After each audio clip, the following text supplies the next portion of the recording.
নমস্কাৰ টাইম এটালৈ স্বাগতম মই অভিলাষ আৰু লৈ আহিছো এটা গুৰুত্বপূৰ্ণ খবৰ মুখ্যমন্ত্ৰীৰ সংবাদমেলৰ পিছতেই গৌৰৱ গগৈৰ বিৰুদ্ধে জাঙুৰ খাইছে দল সংগঠন স্পষ্ট কৰিছে 24 ঘণ্টাৰ সময়সীমা বান্ধি দিছে 24 ঘণ্টাৰ ভিতৰত গৌৰৱ গগৈয়ে নিজৰ স্থিতি দেখুৱাব লাগিব অন্যথা প্ৰতিবাদ হ'ব ভয়ংকৰ প্ৰতিবাদৰ সন্মুখীন হ'ব গৌৰৱ গগৈ সমান্তৰালকৈ কংগ্ৰেছ আৰু কৈছে কংগ্ৰেছৰ পৰা বহিষ্কাৰ কৰক গৌৰৱ গগৈ শীঘ্ৰেই কংগ্ৰেছৰ পৰা বহিষ্কাৰ কৰক আৰু গ্ৰেপ্তাৰৰ দাবী উত্থাপন কৰিছে গৌৰৱ গগৈ গ্ৰেপ্তাৰৰ দাবী উত্থাপন কৰিছে আৰু এনেকৈ জাঙুৰ খাইছে দল সংগঠন আৰু এই সন্দৰ্ভত সবিশেষ লৈ অহাৰ চেষ্টা কৰিছো জনাই আছো star cement present time made big breaking Gaurav গগৈৰ বিৰুদ্ধে জাঙুৰ খাই উঠিল জাতীয় দল সংগঠন মুখ্যমন্ত্ৰীৰ সংবাদমেলৰ পিছতেই জাঙুৰ খাই উঠিল দল সংগঠন 24 ঘণ্টাৰ ভিতৰত স্থিতি স্পষ্ট কৰক গৌৰৱ গগৈ দল সংগঠনৰ পোনপটীয়া হুংকাৰ অন্যথা কংগ্ৰেছৰ পৰা বহিষ্কাৰ কৰক গৌৰৱ গগৈ মুখ্যমন্ত্ৰীৰ সংবাদমেলৰ পিছতেই ৰাজ্যত উত্তপ্ত পৰিস্থিতি প্ৰতিবাদ সাব্যস্ত হৈছে ৰাজ্যৰ কেইবাটাও প্ৰান্তত প্ৰতিবাদ সাব্যস্ত হৈছে গৌৰৱ গগৈ কিয় ইমান পাকিস্তানী প্ৰেমী প্ৰশ্ন কৰিছে কিয় ইমান পাকিস্তানী প্ৰেমী কিয় তেওঁ ইমান প্ৰেম দেখুৱাই এইবিলাকৰ প্ৰতি অবৈধ বাংলাদেশীৰ কাৰণে গৌৰৱ গগৈ কিয় ইমান চিন্তা কৰে এই সকলোবিলাকৰ উত্তৰ পালে অসমীয়াই এই মন্তব্য জাতীয় দল সংগঠনৰ এই সকলোবোৰ কথা মুখ্যমন্ত্ৰীয়ে ফাদিল কৰিলে আৰু গৌৰৱ গগৈয়ে 24 ঘণ্টাৰ ভিতৰত নিজৰ স্থিতি স্পষ্ট কৰিব লাগিব গৌৰৱ গগৈয়ে স্থিতি যদি স্পষ্ট নকৰে তেন্তে পৰিস্থিতি ভয়ংকৰ হ'ব পোনপটীয়া হুংকাৰ স্পষ্ট কৰিছে এই কথা গৌৰৱ গগৈ কংগ্ৰেছৰ পৰা বহিষ্কাৰ কৰিব লাগে পাকিস্তানী প্ৰেমী গৌৰৱ গগৈ কংগ্ৰেছৰ পৰা বহিষ্কাৰ কৰাৰ দাবী উত্থাপন কৰিছে যদি সঁচাকৈয়ে পাকিস্তানৰ সৈতে লিংক আছে তেন্তে গ্ৰেপ্তাৰ কৰক গৌৰৱ গগৈ এই দাবী হৈছে জাতীয় দল সংগঠনৰ গৌৰৱ গগৈৰ দৰে ব্যক্তি যদি অসমত থাকে তেন্তে অসম শেষ হৈ যাব ভাৰত শেষ হৈ যাব গতিকে এনেকুৱা ব্যক্তিক অসমে বৰ্জন কৰিব লাগে কংগ্ৰেছে যদি অসমৰ কথা চিন্তা কৰে তেন্তে গৌৰৱ গগৈক বহিষ্কাৰ কৰক আৰু এনেকৈ জাঙুৰ খাইছে উজনিৰ দল সংগঠন গৌৰৱ গগৈক মুকলি প্ৰত্যাহ্বান জাতীয় দল সংগঠনৰ স্পষ্ট কৰিছে 24 ঘণ্টাৰ ভিতৰত গৌৰৱ গগৈ নিজৰ স্থিতি দেখুৱাব লাগিব আৰু আজি মুখ্যমন্ত্ৰীয়ে সংবাদমেল যোগে স্পষ্ট কৰিলে গৌৰৱ গগৈ পাকিস্তান লিংকৰ কথা আলী তেওকি শেখ সমান্তৰালকৈ গৌৰৱ গগৈ আৰু এলিজাবেথ কলবাৰ্ণৰ কি সম্পৰ্ক এই সকলোবোৰ কথাতে উদঙালে গৌৰৱ গগৈ পাকিস্তান ভ্ৰমণ 10 দিন পাকিস্তানৰ কোন প্ৰান্তত আছিল গৌৰৱ গগৈ ISIৰ সৈতে কি সম্পৰ্ক কাৰ আমন্ত্ৰণে গৈছিল সকলো কথা উদঙালে আৰু বৰ্তমান সময়ত মুখ্যমন্ত্ৰীৰ সংবাদমেলৰ পিছতে ৰাজ্যজুৰি আৰম্ভ হৈছে তীব্ৰ প্ৰতিবাদ কংগ্ৰেছ আৰু গৌৰৱ গগৈৰ বিৰুদ্ধে জাঙুৰ খাই উঠিছে দল সংগঠন স্পষ্ট কৰিছে সময়সীমা বান্ধি দিছে 24 ঘণ্টাৰ ভিতৰত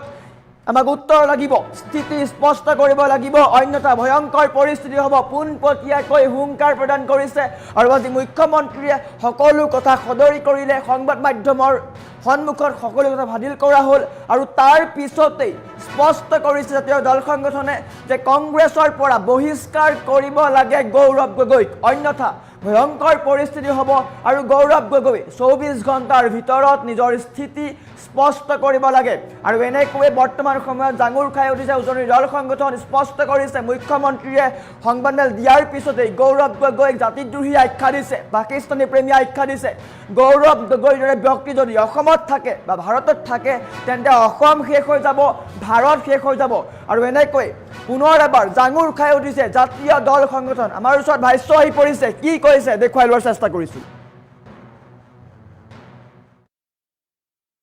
আজি যি সন্মানীয় মুখ্যমন্ত্ৰী ডাঙৰীয়াই এক প্ৰেছ কনফাৰেন্স কৰিলে আমাৰ সন্মানীয় সংসদ গৌৰৱ গগৈ ডাঙৰীয়া তথা প্ৰদেশ কংগ্ৰেছৰ অসমৰ সভাপতিক লৈ গতিকে আমি আচৰিত হৈছোঁ যে আজি গম পাইছোঁ যে তেওঁ ইমান পাকিস্তান প্ৰেমী কিয় তেখেতৰ আধাংগিনী ইমান পাকিস্তান প্ৰেমী কিয় ইমান অবৈধ মিয়া বাংলাদেশীৰ কাৰণে তেখেতে জি জান দিয়ে কিয় ইমান অবৈধ বাংলাদেশী তেখেতে প্ৰেমত পৰে কিয় কংগ্ৰেছ চৰকাৰ অহাৰ পিছত যিসমূহ উচ্ছেদিত মাটি সেই মাটিসমূহ ঘূৰাই দিম বুলি কৈছিল অবৈধ মিয়া বাংলাদেশীক কিয় ৰক্ষণাবেক্ষণ দি আছিল আজি জল পটপটকৈ সকলো কথা ফাদিল কৰিলে আমাৰ মুখ্যমন্ত্ৰী ডাঙৰীয়াই গতিকে আমি গৌৰৱ গগৈ ডাঙৰীয়াক এটাই কথা ক'ব বিচাৰিছোঁ 24 ঘণ্টা সময় আপোনাক দিছোঁ যিসমূহ কথা আজি মুখ্যমন্ত্ৰী ডাঙৰীয়াই প্ৰেছ কনফাৰেন্সত কৈছে আপুনি 24 ঘণ্টাৰ ভিতৰত আপুনি স্থিতি স্পষ্ট কৰক, অন্যথা কিন্তু অসমীয়া যুৱ মঞ্চৰ সন্মুখীন হ'বলৈ আপুনি সাজু থাকক। তথা আমি এটা কথা আপোনাক ক'ব বিচাৰিছোঁ, অসমীয়া যুৱ মঞ্চৰ লগতে অসমৰ জনগণে কিন্তু আপোনাক এৰি নিদিম। কাৰণ চাওক, আমি এটাই কথা ক'ব বিচাৰিছোঁ, আপুনি ইমান পাকিস্তান প্ৰেমিক কিয় আছিল, কিয় হৈছিল আমি নাজানো, কিন্তু আজি আমাৰ কেপ্টেইন জিন্তু গগৈৰ কথা আমি আজিও পাহৰিব পৰা নাই। আমি আজিও পাহৰিব পৰা নাই মুম্বাইত তাজত হোৱাৰ সেই ঘটনাৰ কথা। আমি আজিও পাহৰিব পৰা নাই পেহেলগামৰ সেই জম্মু কাশ্মীৰত 26জন নিৰ্দোষী লোকক বিচাৰি হিন্দু নে মুছলিম সুধি আছিল ইয়াত। সেই কথা আজিও কিন্তু পাহৰি যাব পৰা নাই। আজি কেইদিনমান হৈছে এই আমাৰ দিল্লীত ডক্টৰ ইঞ্জিনিয়াৰ, তেওঁলোকৰ পাকিস্তানৰ ডক্টৰ ইঞ্জিনিয়াৰ আহি পেলাই বম দি পেলাই আমাৰ ইয়াত মানুহ উৰুৱাই দিলে। গতিকে আমি এটাই কথা ক'ব বিচাৰিছোঁ গৌৰৱ গগৈ ডাঙৰীয়াক, যদি সঁচা অৰ্থত আপুনি অসমৰ জনগণৰ কাৰণে কাম কৰিম বুলি ওলাই আহিছিলে বা আমি দেখিছিলোঁ, আমি কিবা এটা ভাবিছিলোঁ, কিন্তু এতিয়া গম পাই গ'লোঁ সম্পূৰ্ণ কথা যে আপুনি এজন পাকিস্তানৰ প্ৰেমী। কাৰণ কি আমাৰ মুখ্যমন্ত্ৰী ডাঙৰীয়াই জলজল পটপটকৈ আপোনাৰ কথা চব উলিয়াই দিলে। কাৰণ কি চাওক, আমি শান্তিত নাথাকোঁ, আপোনাৰ বিৰুদ্ধে ভয়ংকৰ প্ৰতিবাদ হ'ব যদি অতি আপুনি স্থিতি স্পষ্ট নকৰে। কাৰণ কেলৈ চাওক, আপুনি কেনেকুৱা ধৰণৰ মানুহ আপুনি কওকচোন বাৰু। ইণ্ডিয়াত আমাৰ ভাৰতত কি আপোনাৰ আধাংগিনীৰ কাৰণে কি চাকৰি নাছিল, NGO নাছিল? ইমান কি দৰমহা নিদিলেহেঁতেন? আমাকে যদি ক'লেহেঁতেন আমি ভাৰত চৰকাৰ ক'লোহেঁতেন যে গৌৰৱ গগৈ ডাঙৰীয়া আধাংগিনীক ইয়াতে ভিজা পাছপৰ্ট ল'ব, ইয়াৰ স্থায়ী বাসিন্দা পত্ৰ ল'ব, গতিকে তেওঁক এটা চাকৰি দিয়ক। আপুনি যদি নোৱাৰিছিল, গতিকে আমি এটাই কথা राहुल गांधी जी को हम लोग बोलना चाहते हैं कि ये जो आपका जो ये गौरव गोगोई जी है, असम के आप लोगों का कांग्रेस के सभापति है, संसद है, तो उनको तुरंत उसका ऊपर सख्त कार्रवाई किया जाए और इनको जो है आपका कांग्रेस पार्टी से निकाला जाए। और आमी आमार मुख्यमंत्री डाঙৰীয়াক আমি অনুৰোধ জনাইছোঁ, যদি তেখেতে সঁচাকৈ পাকিস্তানৰ লগত তেখেতৰ গৌৰৱ গগৈ ডাঙৰীয়াৰ লিংক আছে, আপোনালোকে প্ৰমাণ সহকাৰে পাইছে, ইমিডিয়েট 24 ঘণ্টাৰ ভিতৰত তেখেতক গ্ৰেপ্তাৰ কৰক আৰু জেলত দিবৰ বাবে আমি বিজেপিৰ কৰ্মকৰ্তা ওলাই আহিছে। এনফালে জাতীয় দল সংগঠনৰ হুংকাৰ প্ৰতিবাদ সাব্যস্ত কৰা হৈছে। পোনপটীয়া হুংকাৰ দিছে গৌৰৱ গগৈ। 24 ঘণ্টাৰ ভিতৰত নিজৰ স্থিতি স্পষ্ট কৰিব লাগিব, অন্যথা ভয়ংকৰ পৰিস্থিতি হ'ব। পোনপটীয়া হুংকাৰ। আৰু এনেকৈ ৰাজপথত ওলাই অহা দেখিবলৈ পোৱা গৈছে সকলো লোক। ৰাজ্যৰ কেইবাটাও প্ৰান্তত সাব্যস্ত হৈছে তীব্ৰ প্ৰতিবাদ।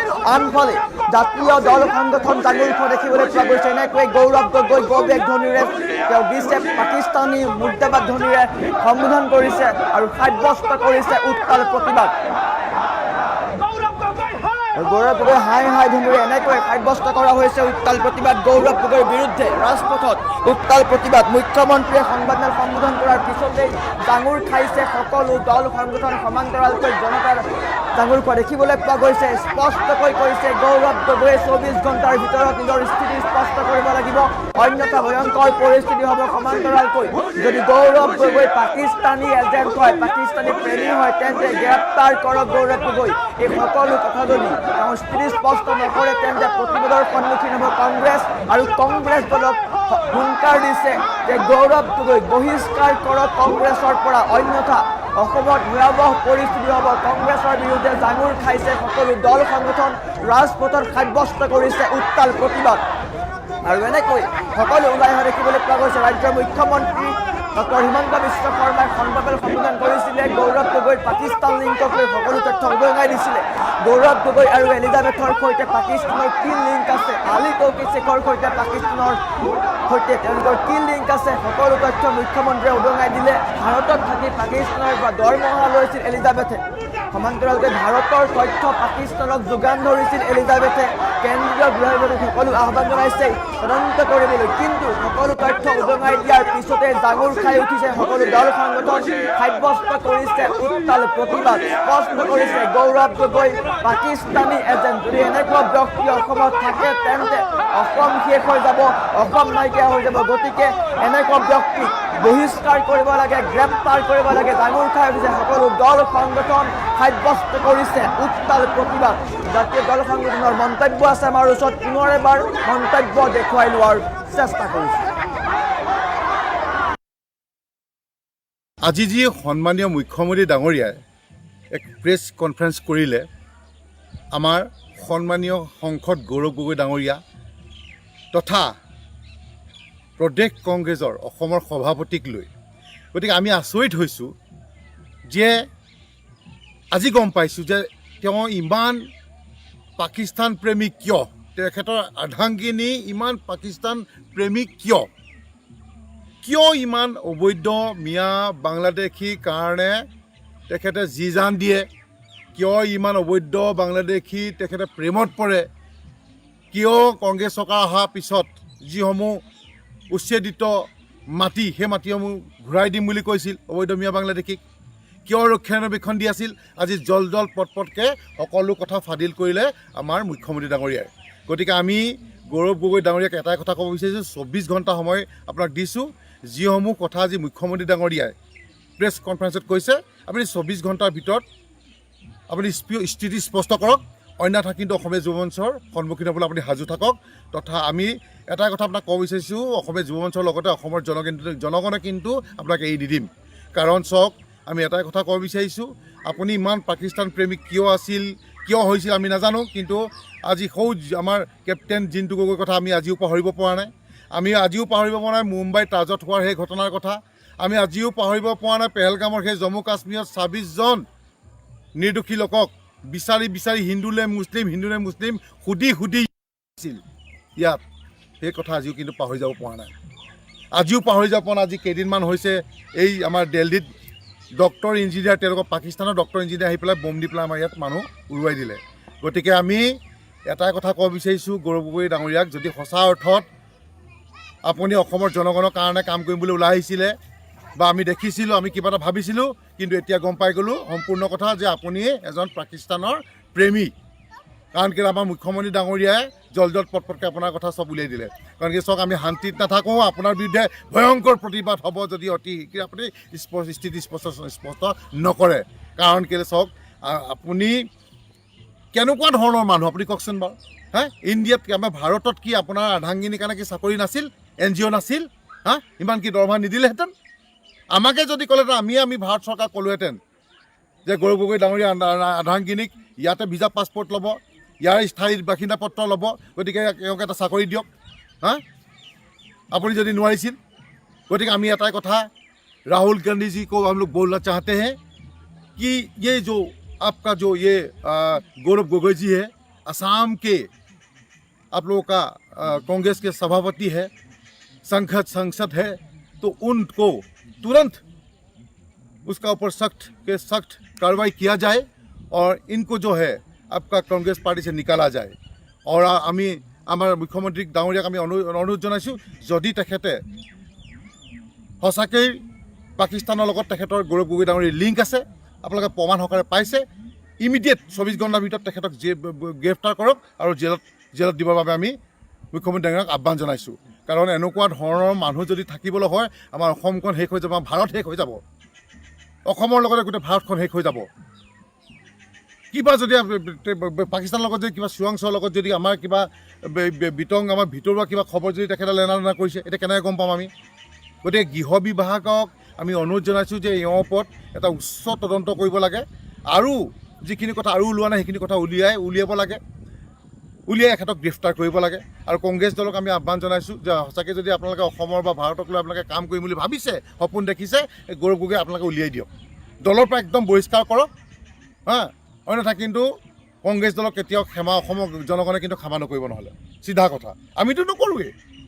প্ৰমাণ সহকাৰে যদি পাবলৈ হয়, তেওঁ যদি 24 ঘণ্টাৰ ভিতৰত তেওঁ যদি কোনো স্থিতি স্পষ্ট নকৰে, আমাৰ অসমীয়া যুৱ মঞ্চৰ লগতে কিন্তু অসমৰ জনগণে কোনো কিন্তু তেখেতক ক্ষমা নকৰে। কিন্তু চিধা কথা, আমিতো তেখেতক হিৰো বুলি ভাবিছিলোঁ যে আমাৰ ইউথ জেনেৰেশ্যনে তেখেতৰ হিৰো, ভৱিষ্যত দিন তেখেতক লৈ দেখিছিলে বহুতে। কিন্তু আজি কি হ'ল? ঠিক নিজৰে লাজ লাগিছে আপোনাক আমাৰ সংসদ বুলি ক'বলৈ, নিজৰ লাজ লাগিছে আপুনি এজন কংগ্ৰেছৰ সভাপতি বুলি ক'বলৈ। গতিকে আপুনি সময় থাকোঁতেই স্থিতি স্পষ্ট কৰক, নহ'লে আপোনাৰ বিৰুদ্ধে কিন্তু ভয়ংকৰ প্ৰতিবাদ হ'ব। চিধা কথা, স্পষ্ট কথা। আৰু যদিয়েই আমি গম পাইছোঁ ইতিমধ্যে যে আপোনাৰ এগৰাকী কন্যাৰ ব্ৰিটিছৰ পাছপৰ্ট আছে, তেখেতক কিবা খ্ৰীষ্টান ধৰ্ম দি থৈছে আৰু ল'ৰাজন কিবা হিন্দু আপুনি ধৰ্ম দি থৈছে। গতিকে এনেকুৱা অনুভৱ হৈছে যেন কাইলৈ কিবা এটা আপুনি ইয়াত ঘটাই পেলাই আপুনি ডাইৰেক্ট ব্ৰিটিছ আপুনি পলাই গুচি যাব। গতিকে সেইখিনি নহওঁতে গৃহ বিভাগ আমাৰ সক্ৰিয় হ'ব লাগিব, অসম চৰকাৰ সক্ৰিয় হ'ব লাগিব। ইয়াৰ আৰু কি আছে কি তন্ন পুংখানুপুংখভাৱে গোটেই কথাখিনি উলিয়াই পেলাই এখেতক অতি শীঘ্ৰে গ্ৰেপ্তাৰ কৰাৰ ব্যৱস্থা কৰক। আৰু যদি গ্ৰেপ্তাৰ নকৰে আমি কিন্তু অসমীয়া জনতা শান্তত নাথাকিম। আৰু এটা কথা ক'ব বিচাৰিছোঁ, গৌৰৱ গগৈ ডাঙৰীয়া